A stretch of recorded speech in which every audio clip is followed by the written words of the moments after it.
Alrighty, guys, welcome back to another episode of the Hearts Football Manager 2021 series, and we can confirm that the first domestic winner in Scotland has arrived this season, and it is Aberdeen, surprisingly, as they lift the Betfred Cup. They did something that we wanted to do. Unfortunately, Rangers pumped us in the semis, so what can you do? But Aberdeen got a wee bit of revenge against Forest in the final, beating Rangers by 1-0, a goal thanks to Sam Cosgrove, and this marks Aberdeen's second trophy with Derek McHinn's in charge. So, you know what? Fair play to Aberdeen. It would have been better if we were in the final with Aberdeen.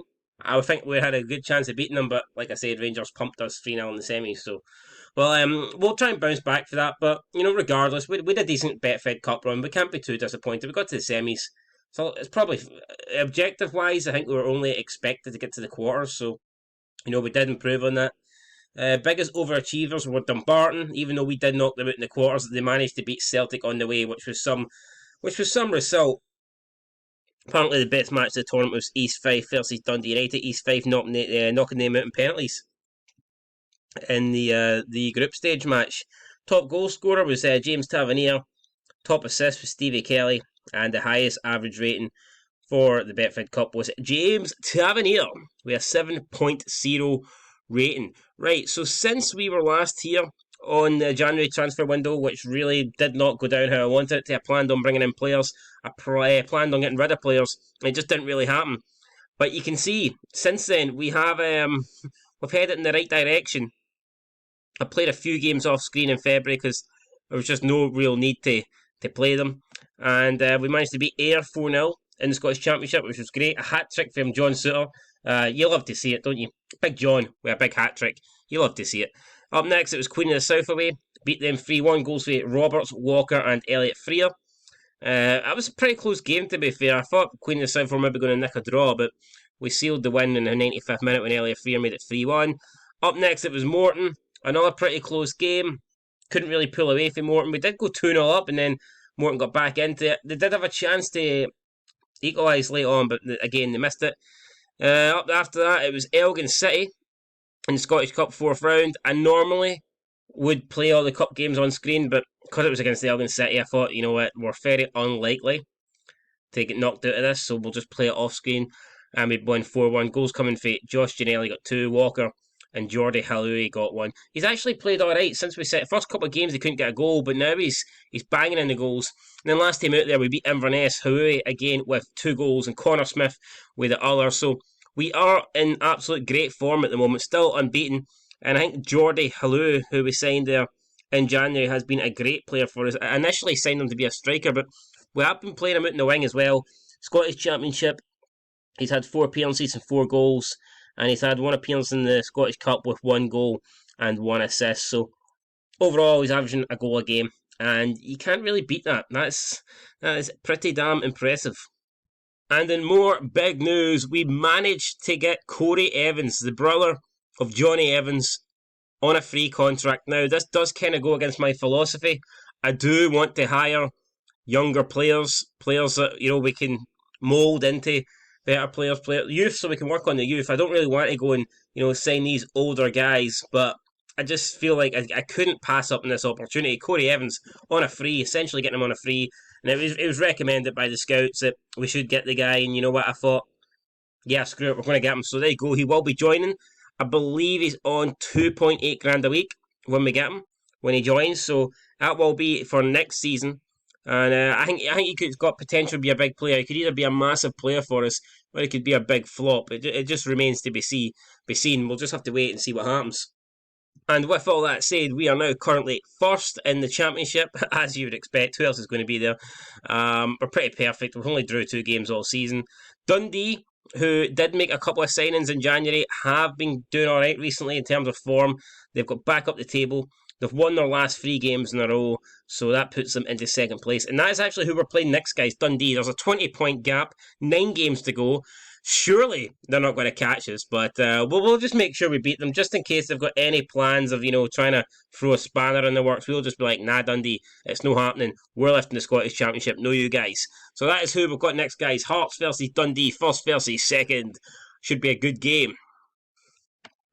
Financially, again, we're pretty fucked. Last month we clawed some money back. We actually, I think, made a profit about 300 grand. We moved up to 901 back in the overall balance, but now we're back down there to 556 after losing 354k. So not good. Almost brought in 600k, but expenditure was over 900. So we're just I don't know. I don't know what's happening here financially. Could be a selling season, to be fair. I'm being honest. At the end of the season, we could be selling. Although we will be in the Premiership and we will be making more money, so maybe we just have to. I know we just have to concede this season that we're in the Championship. We're going to be losing out in cash. We're going to be making less money. Maybe we just need to accept that, and maybe to compensate for that, we're going to have to sell a couple of players that we wouldn't have sold if we were still in the Premiership. If that makes sense, I don't know. I need to try and balance out the books here. I mean, there's no point me getting back into the Premiership with a balance that's like minus 2 million and then we end up going fucking bankrupt and we have to think of a name that sounds similar to Sevco or, it just wouldn't make any sense. So we do need to definitely keep an eye here on the financial aspect of the club. And there you go, we've won the the manager of the month again for, I believe that is the fifth time we've won. I know we've won every one. So it just kind of depends on how many there's been.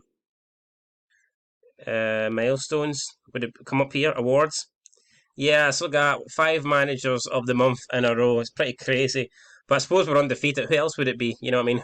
Who else would it be winning this? But it's just mental, I think, that we are there. It's crazy. It really is crazy. Some more good news. We've managed to agree a contract for Paul Gallagher, the goalkeeping coach. That will keep him at the club for a little bit longer. But man, in terms of staff, some of the contracts are running down. I don't know if we can get a quick look at this here. How do we get the list of staff? No, we don't want to do a search. We just want to see an entire list. Can we not get a list? No. Is it not going to show us a damn list? Doesn't look like it's showing a list here, but I can tell you that some of the staff are, unfortunately, the contracts are running down, so it kind of sucks here. We'll need to make sure we get them signed up. Or else we're going to John Rankin, who's the current under-18s manager, is not signing a new deal. He wants too much money, so we might actually put Stephen A. Smith in there in his position, if that is the case. We also tried to sign Christophe Berra, give him a 1-year contract extension, but he decided that he wanted 3 years. Yeah, and he was non-negotiable. 3 years, non-negotiable. The guy's 36. I can't offer him a 3-year contract at 36. I just can't do it. Plus, he has very injury. Apologies, almost died there on the video. But he is very injury prone. So, I mean, I just don't want to, agree to that deal and then he ends up to retire or something like that, or he's out for a whole season injured. Look what happened to Naismith. And Naismith was younger and fitter than Christophe Berra. So, it just doesn't make any sense to me to do that. So, at the moment, it doesn't look like Christophe Berra is going to rejoin with the team. But before then, doesn't matter. We're taking on Dundee. I think we've got Roberts who can come back into the team. But to be fair, I mean, the way Jordi Hulu's playing, I don't really want to take him out, even though Roberts was pretty much scoring for fun. I might actually start Berra. We might give Berra a game. And maybe him playing will snap him out. Or no, he's been an arsehole. He's been an arsehole. We'll keep him off. Jamie Walker can back in for Ollie Lee. I think it's a room for Halliday on the bench. Probably. Maybe take Whiting in it. Although Whiting, again, his form recently has been good.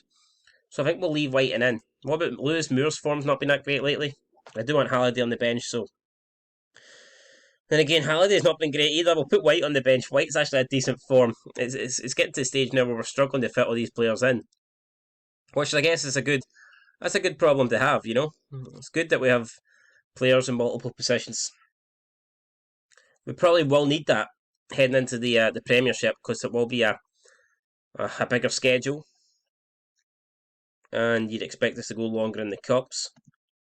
Maybe we could be in Europe as well. We could still make it into Europe, guys, if we win the Scottish Cup. I know it's going to be difficult, especially with us getting Celtic next, but we've got to believe, we've got to have hope. We had hope we could beat Rangers, and it didn't go exactly to plan, but I feel like that Rangers game, we could have easily took the lead. I mean, we had a couple of chances, and really until they got in front, they never really done much. And unfortunately, a wee mistake. I think it was a penalty. Yeah, they got a penalty with about 8 minutes to go, and that made it 2-0. So I had to push for it, and that's why we ended up losing 3-0. But I mean, overall, I don't think there was much in it. 3-0, I think, flattered them.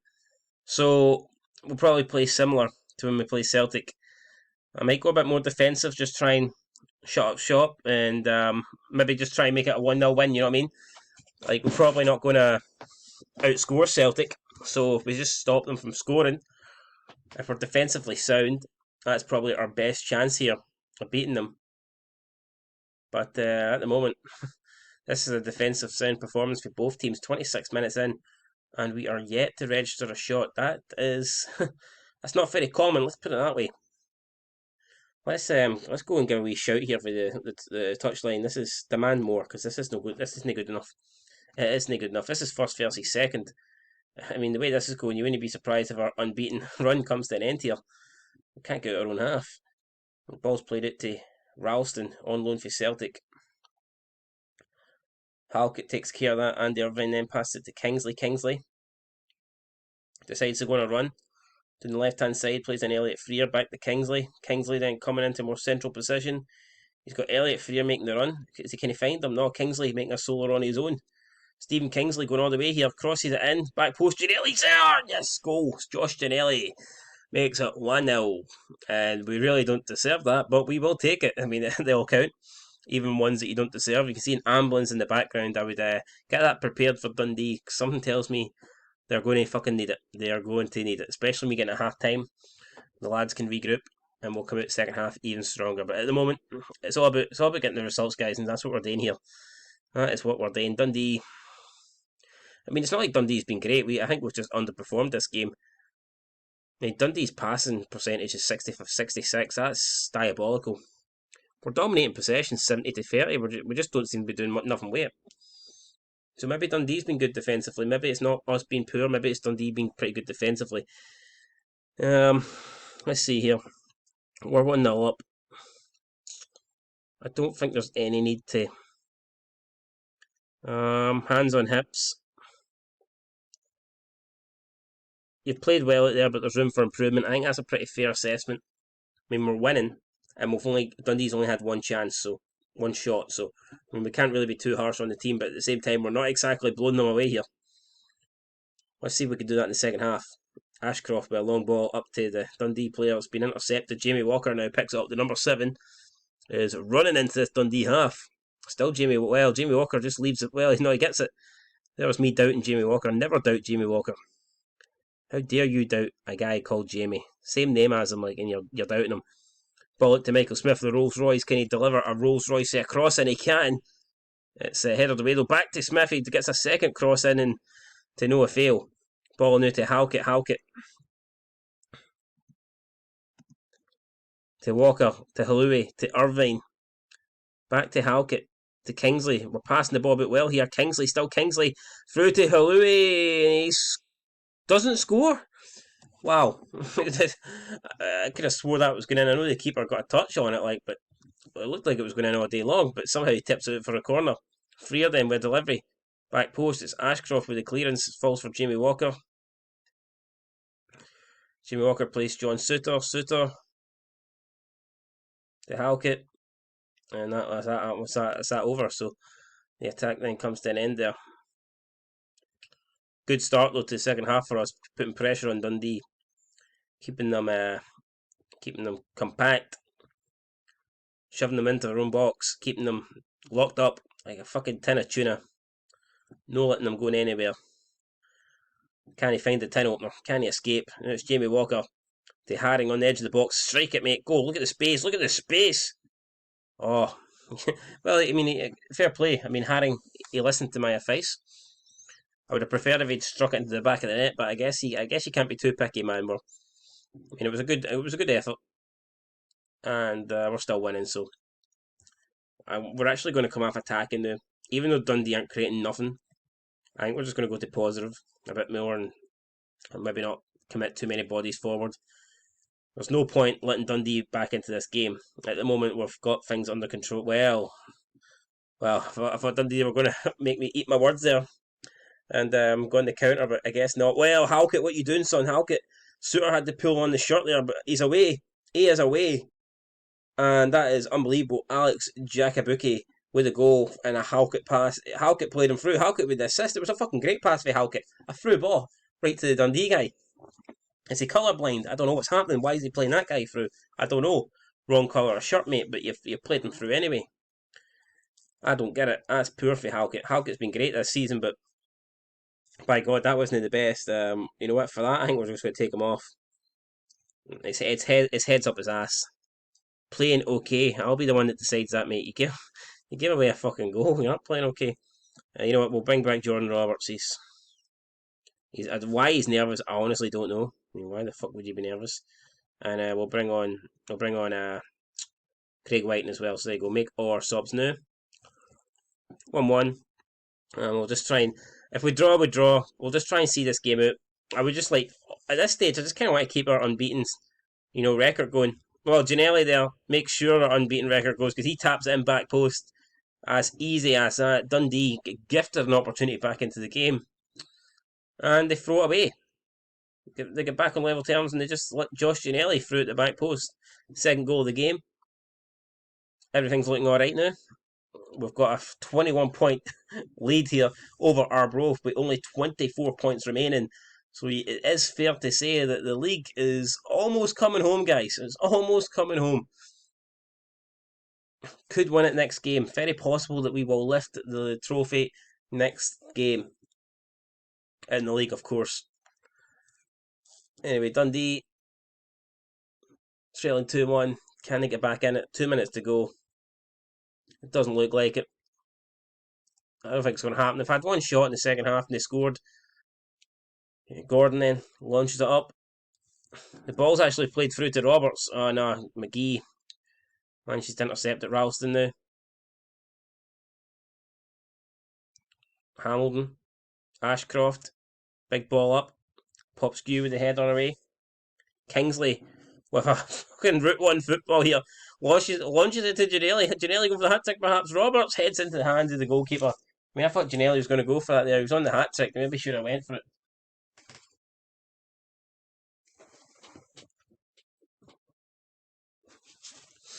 There we go. The Dundee keeper again launches it up. Suter's there to take care of it. But Kerr keeps that in. Kerr is Kerr. Plays through McDade. McDade into... Oh my God. So Dundee have equalised here. 2-2. I don't know what to make of that. I mean, they've had two shots this second half and they've scored them both. That's a bit sickening. We will keep our undefeated streak going, but by God, that's not a nice... It's not nice when you lose a goal in the 92nd minute. I feel like we need to be better. That was a pretty poor performance for us. A win here would have secured a playoff place. The performance has shown me there's much work to be done. You're not good enough today. We'll just go with that. Can't be bored with a fucking early training session tomorrow, guys. No, you're alright. You're alright. At least we didn't lose. If we'd have lost, then we'd have been in training early. Hearts missed the chance to win. Yes, I believe Hearts secure playoff spot. Well, that's good news. But I believe we could have... I don't think we could have won the league regardless of what happened there, but we could have given ourselves a chance to win it next week, which I believe we don't have now. Hearts secure playoff spot. We'll send the assistant, Mellon. Dundee United boss is... Who's one he wants? Alright, so Dundee United boss Mickey Mellon he's been tracking Peter Haring. He's been on his radar. I mean, that's news to me. I've no intention of selling Peter, so I guess you can go elsewhere, mate. That means we now only have a 19-point lead over Arbroath. So here's the situation. We win our next game, and Arbroath lose. We win the league as long as Dundee don't win. So we can win the league in the next match. But it would require either Arbroath losing or Dundee not winning. So we need that to happen. If Dundee win, and if Arbroath... Yeah, so if Dundee win, then we can't win the league. And if Arbroath don't lose, then we can't win the league. But anything else, then we can. A Dundee draw and an Arbroath loss, and we can win the league, guys, next game. So, whoop-de-doo, big for us. And we're taking on Ayr at Tynecastle. It'll be a nice way to win it at home. Is that a game that we play? I don't know. Should we play that one? What do we have after that? Let's see. Well, I think we've got Celtic coming up soon in the Cup. Celtic in the Cup is coming up on the 20th of March. 20th of March. Alrighty, so 20th of March. 20th of March, right, okay. We probably will play their game. Why not? It's an opportunity to win the league, so. But realistically, maybe we should play the Arbroath game because they're second. And I think we're more likely to win it against them. Because I would assume either Dundee's going to win or Arbroath aren't going to lose. And then if we beat... Yeah, so I think we'll skip the Ayr game because I'm going to assume we won't win it next game. But I think we could very well win it against Arbroath. And that's the game we're going to be back for, guys. So that is it for this episode. We retain our unbeaten... Did I not just say we beat Dundee 2-1 there? Who's that? Oh no, that's some all team. My bad. I thought it was Dundee. So we keep our unbeaten record going. And the only blemish we have in terms of defeats is that Betfred Cup semi-final to Rangers, which was overshadowed, let's be real. I mean, it was 64 minutes without a goal. And then we got to the 83rd minute and then they scored a penalty and then, a goal in the 90th minute. So I'm not too worried about that. That 3-0 wasn't a fair reflection. And I don't fear Celtic when we take them on. I'm looking forward to this Celtic game. Let's have a look and see what the quarterfinals are like again. Yeah, I've got Hibs against Motherwell, us against Celtic, Rangers against Livingston, and Morton against St Johnstone. So that's it. We're going to try and see if we can get more contracts dealt with in the next couple of weeks. Some staff contracts, some player contracts. Christoph Berger, guys, let me know. Christoph Berger, do you want Berger to stay or do you want Berger to go? I mean, I'm all for keeping him, but I'm not getting him a 3-year deal. We're just not doing that. Not at 36 years old. No, definitely not. He's probably fourth choice at the moment. Could you imagine in 3 years' time what choice is he going to be then? You know what I mean? Doesn't make any sense. If he accepts a 1-year deal, I would like him to stay and retire at the club, and then we can get him into a coaching role. That is ideally what I want, but I don't know if he's going to be playing, for another 3 years. So I just don't see it. Anyway, guys, that is it. Let us know down below what you think. Christoph Berger, in or out, yay or nay. And until next time, until we come back for that, hopefully, championship winning game against Arbroath, I will catch you later. Make sure to leave a like. If you haven't subscribed, what the hell are you waiting for? Go and get it done. And until next time, peace.